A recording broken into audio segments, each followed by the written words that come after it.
So the big question today is, how do you ensure employee-generated content could be a core part of your campaigning?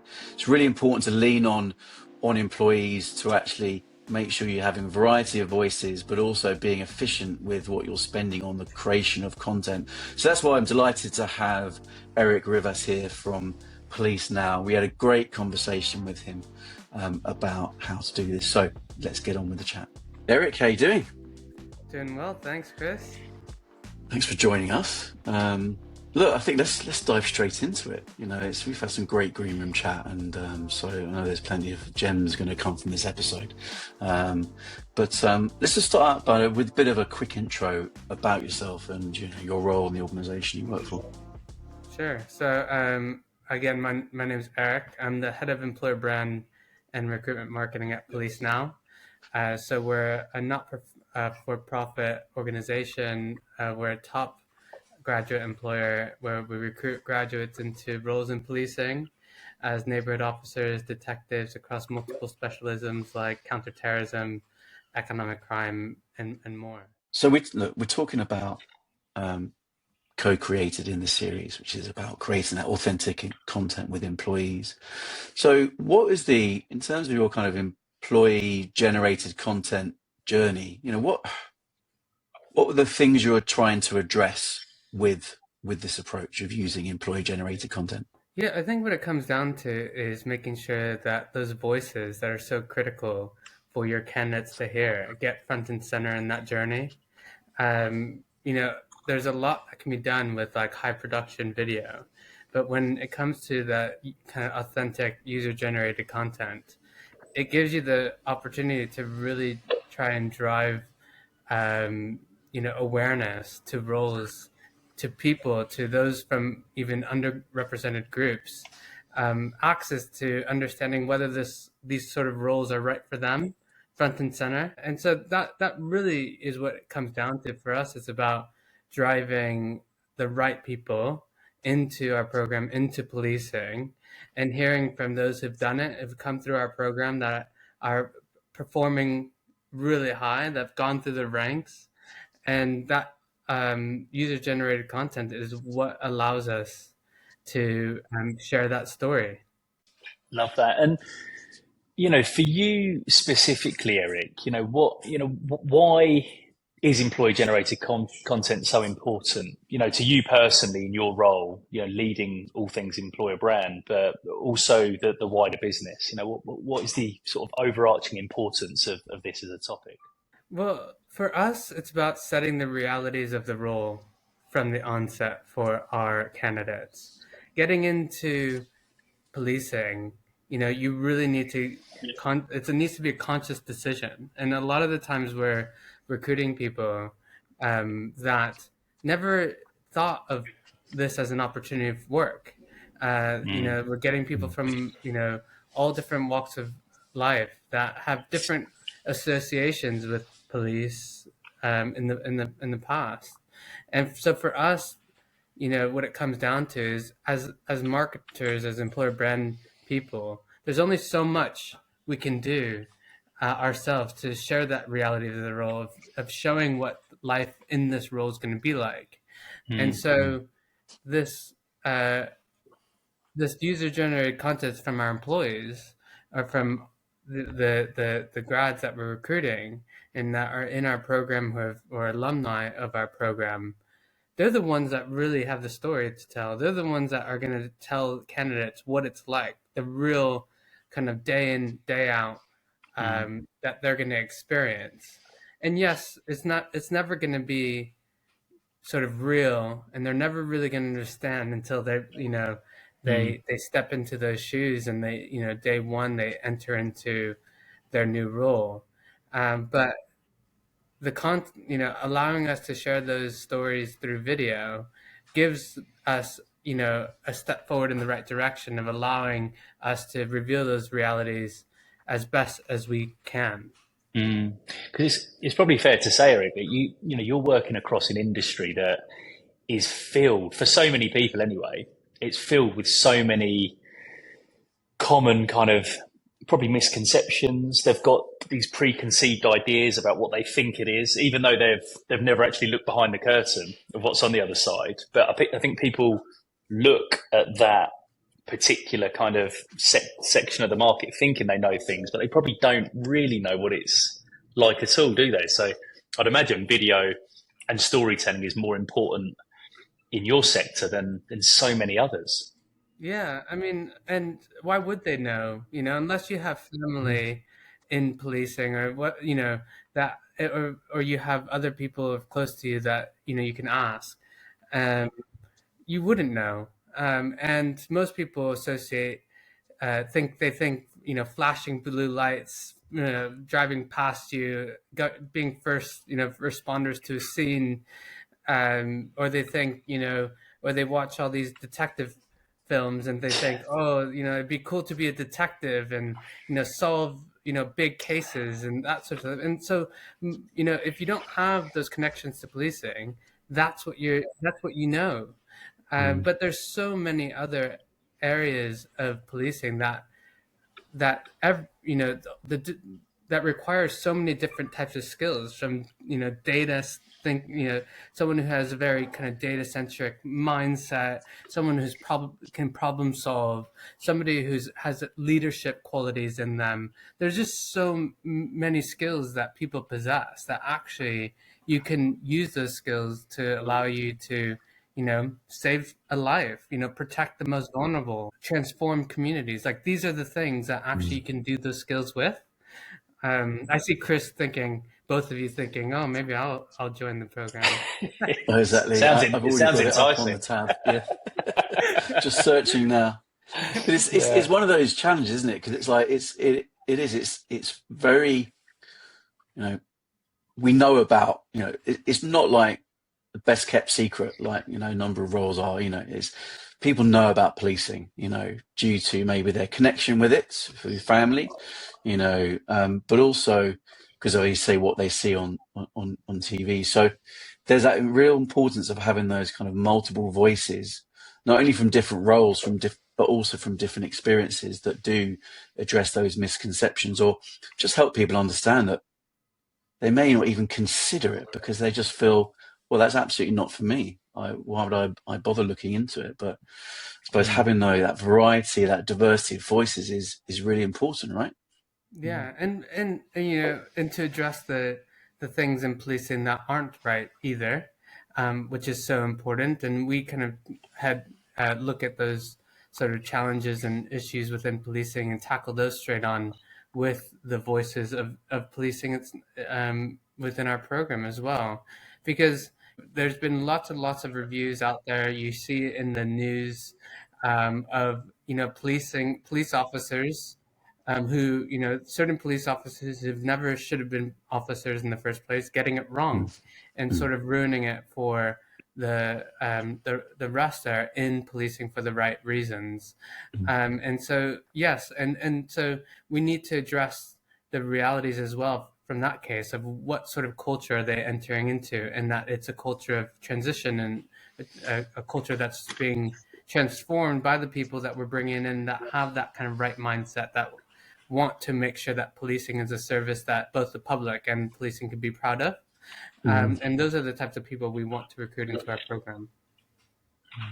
And I think that's often the beauty of video, isn't it, Erik? That level of kind of authenticity and transparency, it's really difficult to communicate that in any other medium but something like video. And I think, you can read a statement from the police, for example, can't you? That addresses the population of like, we will try and do better, or whatever you're reading. But actually seeing the whites of somebody's eyes when they're talking down the barrel of the camera at an audience, I think you can kind of feel that at a much deeper level, can't you? 100%. And it's just more personal. It allows people to relate to the individual who's speaking, to see that it's not, some marketer putting some words together for you to read.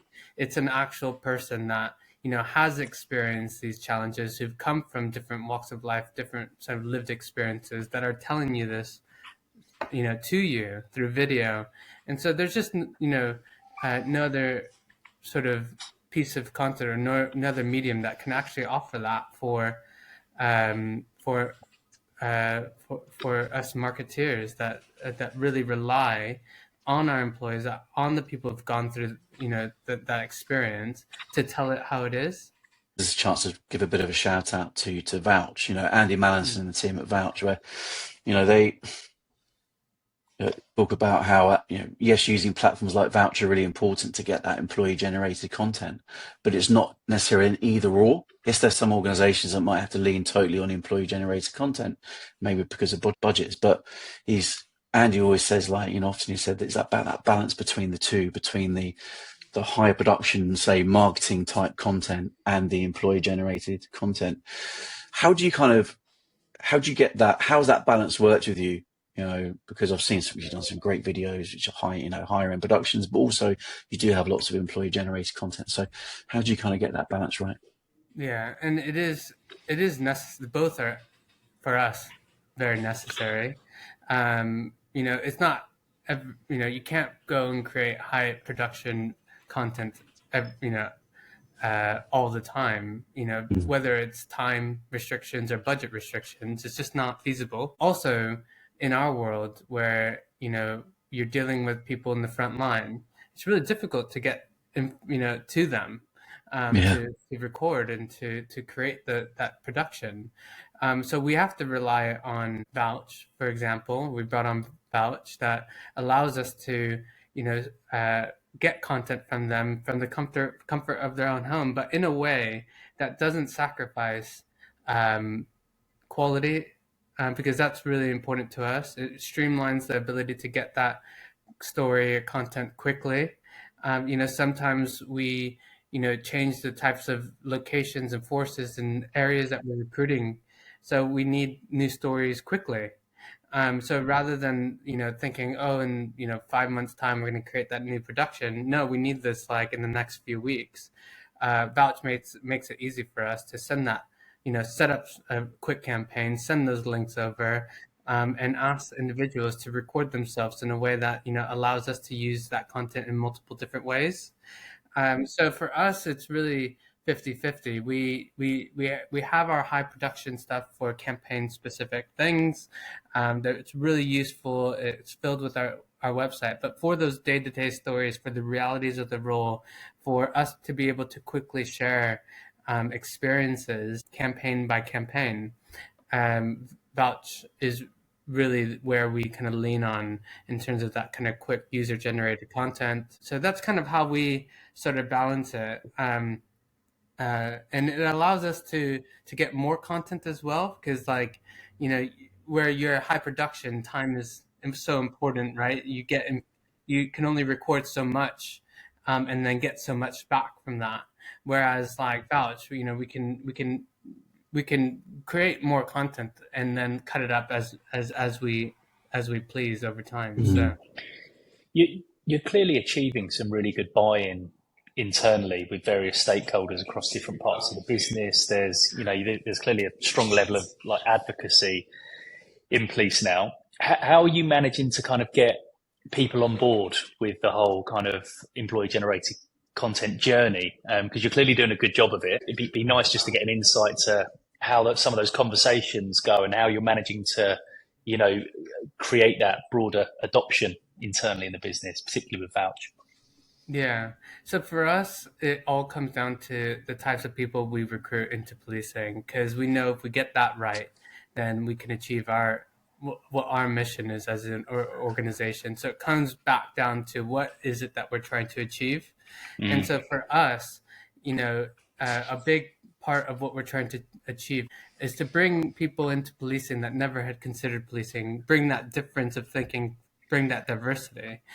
So when we show the results of what storytelling can do for our candidates, and when we put a story out there, and just that kind of we can create track links and things like that to demonstrate the results of conversion, and actually we're bringing people in that have that diversity, and we also get that kind of word of mouth from individuals when they come in as, join our program and start to say, oh, I saw so-and-so talk about this on your program, and they name them, on your website, or they name them on a piece of content that you see. And those things go a long way with senior stakeholders because they see it as so important to that kind of journey. Luckily, we're surrounded by senior stakeholders here that understand the value of employer brand, recruitment marketing, and storytelling through our the grads that we're recruiting, because nobody can tell it better than them. So when it comes to where we're spending, our budget, and we do use taxpayer money, so we have to be very cautious about the value for money that we're receiving and where we're putting that money into. It's for us, it's a no-brainer that the ability to get stories out there from the people in our program was so essential to this strategy. Yeah, I mean, that balance is important, isn't it? Because I know how much it can cost to do higher end productions, and although sometimes some my eyes do water when I see what others do charge for these kind of projects, but there's a need for them. But as you say, when you're trying to organise things for a X number of days or specific days, in a way, there's less license to experiment in a way. And actually, I've seen it where using employee generated content is a nice way to experiment on topics and with certain people, when actually that remote captured content then becomes like the foundation for them doing a higher end production. And the great thing is you develop that rapport with people. They got used to doing stuff in front of camera, so that when you do, then experimentation is important, isn't it? That's what I really like about having software like Vouch, is because the chance to experiment becomes a lot easier. And experimentation is not a bad word here. It's not about winging it. It's about going, there's something here. Let's use this software to put it out to people. And I think particularly with you guys, it's about, so much of it is literally on the ground, to capture those snippets on the ground and give that power of co-production to individuals is important, rather than just saying, can you just rock up? We're going to ask you a few questions, and can you just answer those questions? And then, okay, brilliant, get back to it. And that's that. Yeah, no, I absolutely agree. I mean, we've tried, new questions, new phrasing of things, new ways of recording content that we normally wouldn't have tried before, because we've seen the challenges with doing it sort of, let's say, the old school way of asking somebody to record, giving them a bit of a brief, getting something back that wasn't so right through, oh, how am I going to send this to you? Can you use a transfer link? Oh, drop that over on my WhatsApp. The quality is not so great. And we've all been through that, that kind of back and forth that just makes the thought of doing it just unbearable. And so to alleviate that stress, both for you as a team that's producing the content, but for the individual that's recording it, it just allows you to, you said, experiment, allows you to, try new things and, ask new questions and see what you get out, which is so important. When you're doing that high production stuff, you're spending weeks beforehand thinking, okay, these are the questions you're getting, relying on the person who's, directing, or the person there to do the right follow-up questions and all that sort of stuff that you come back later and you're hoping, crossing your fingers that you got the right sort of stuff recorded, or else it's going to cost you, lots of money. Where here, you're able to be more agile, more flexible with that, and alleviate that sort of stress that you normally get with kind of not having the tool in place to get that content. And the last thing I'd say on this balance, which I found to be quite useful from the platform of Vouch, is that you can also extend the life of your high production content through it as well.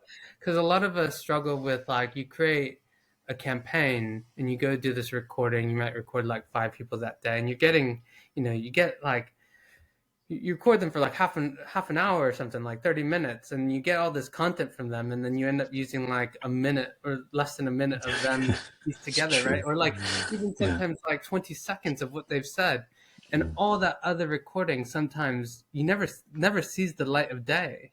Like, Yeah, so yeah. Should what is do, but yeah. good is that you can take that content, that like 30 minutes of recording, or maybe it ends up being like 10 minutes of good solid content, put it into Vouch, and now you've extended the life of all that other content that you and your team could use through the platform.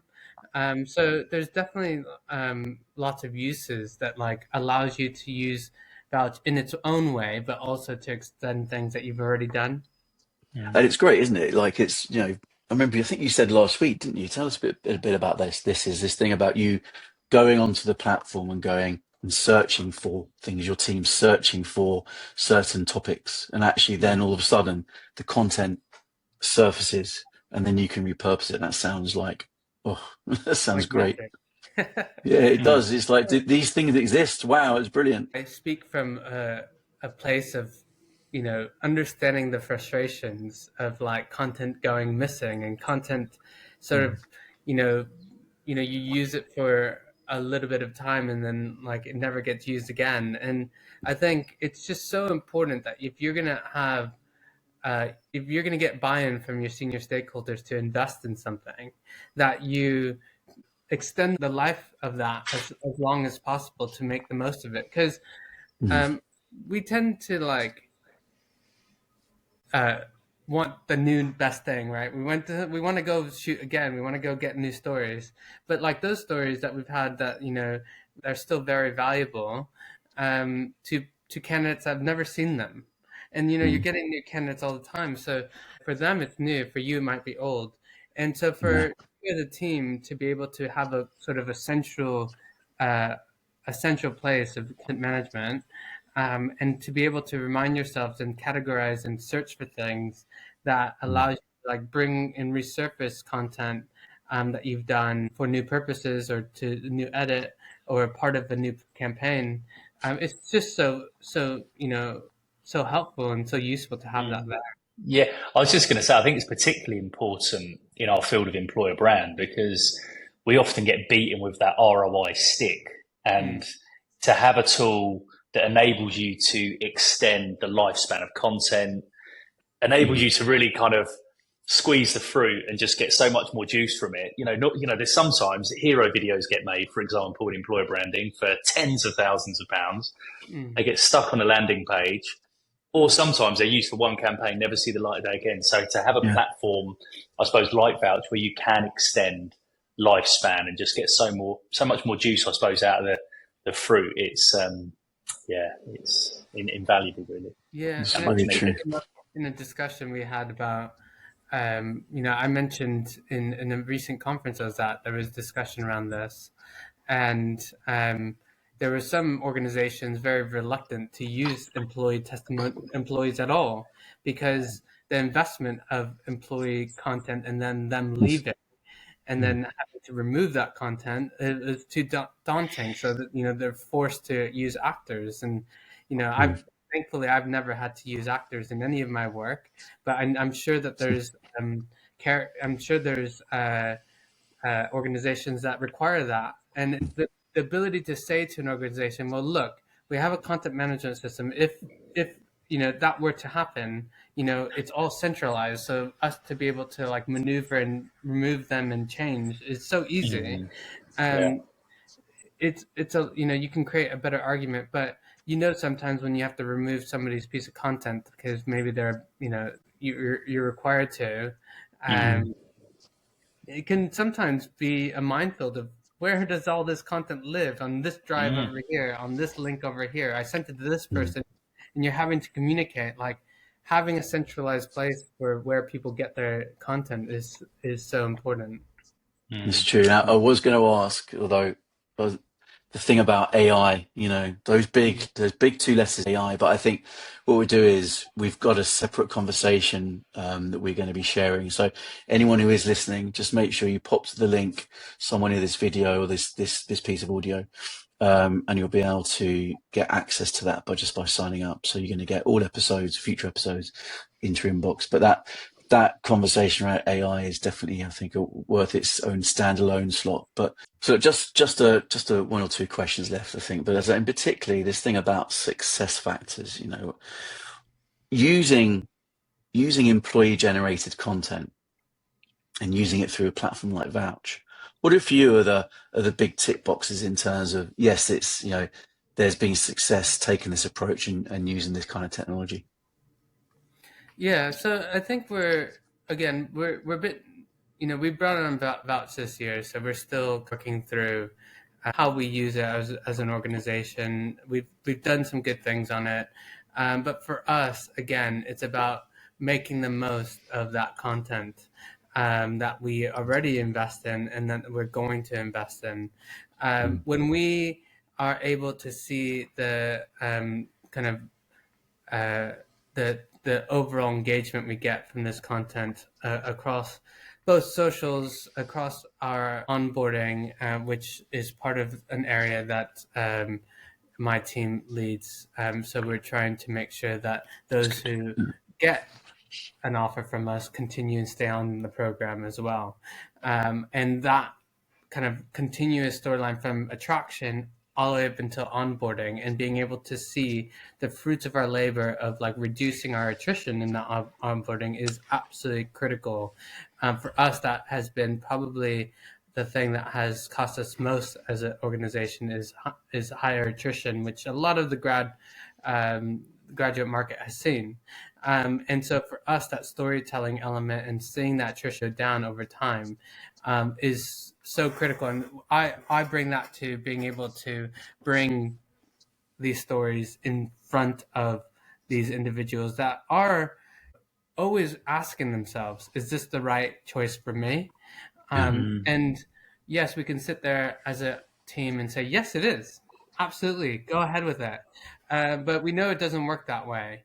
And so for us, the success comes down to being able to, one, reduce our overall cost per hire, but also reduce our attrition. And those two are interlinked. So when we do our reporting at the end of the year and show kind of like what content has done the best, how is that attributed to applications and then overall hires, and looking at the overall metrics of cost per hire as well as attrition, for us, those things play a crucial story together. So you need to kind of bring it down to where kind of that core business need is, and that's where it is for us. And the great thing about all of the stuff that you just mentioned there, Erik, is that all of that stuff is measurable. And I think years gone by, there's so much in employer branding, recruitment marketing, even the broader talent attraction kind of sphere that hasn't been that easy to kind of monitor or manage or retrieve kind of data from. But everything you're talking about now, and it sounds as though the infrastructure you have in place, I suppose underpinned by Vouch, from an employee generated content perspective, you can monitor, you can read data, and you can kind of action improvements. It's an exciting time for you guys, isn't it? Yeah, I think it's an absolute necessary skill for employer brand people who are, pushing them case for investment into this sort of product and sort of tools for their teams, that they're able to interpret this kind of engagement data. People don't really want to see that much about likes and impressions and that sort of stuff. That is language that you get as marketers, but when you start to relay that information to stakeholders, it's just too much. You need to be able to storytell your own data, the journey together, but then being able to key call outs around like certain successes, and drive that back to like core ROI metrics, whether it's to do with, things around your business strategy or mission related or cost, certain business costs or finances, whatever it is, you need to be able to tell that story in a very seamless way that doesn't doesn't get lost on individuals that don't know the kind of ins and outs of marketing. I think that skills, it does end up separating those who you see, driving employer brand internally very well, and those who are really struggling, is because that kind of like way of storytelling that data internally is lost on some. So absolutely agree. Erik, to round things off, there'll be people watching, listening to this that are maybe very new to employee generated content generally, or they're looking to maybe adopt this kind of strategy, but very early stages. Are there any kind of key bits of advice or takeaways that you can share with people like that are kind of new to this journey, that could help them? I think for me, it's always sort of starting with the end in mind of what are you trying to achieve, and connecting that to kind of things that your senior stakeholders care about. If you start there, just like start completely there, forget about the video, that sort of stuff. If you can answer those questions confidently, that like, you could share that with your CEO, CFO, CMO, and they agree, then tie that back to what then you want. Do you want, a product like Vouch? Is that going to make your life easier as a team? Is that going to empower your team?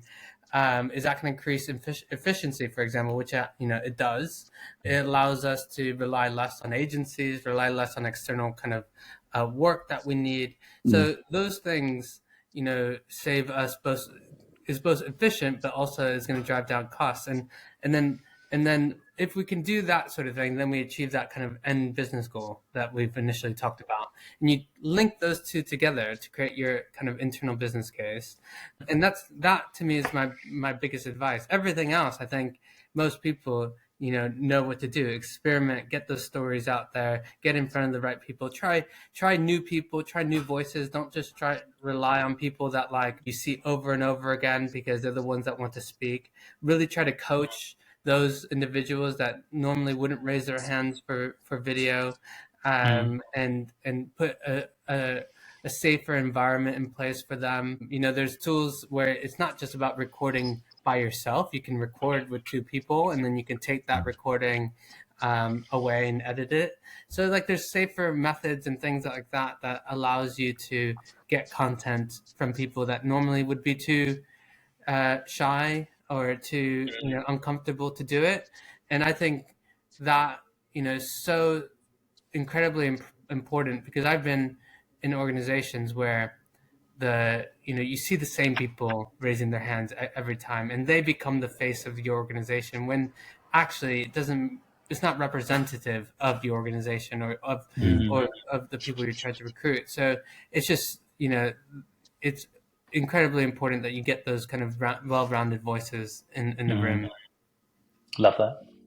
Brilliant. Now look, it's been great. It's been great to chat. Great value there. I think anyone who's who wants to hear more about this, we're definitely looking at getting guests like Erik involved in our future events. So again, pop the link somewhere near this video, and it would be a crime to not have Erik in an event with us at some point next year and share more and have conversations with them about this kind of stuff. So yeah, really appreciate it. Thanks very much. Yeah, thanks so much, Erik.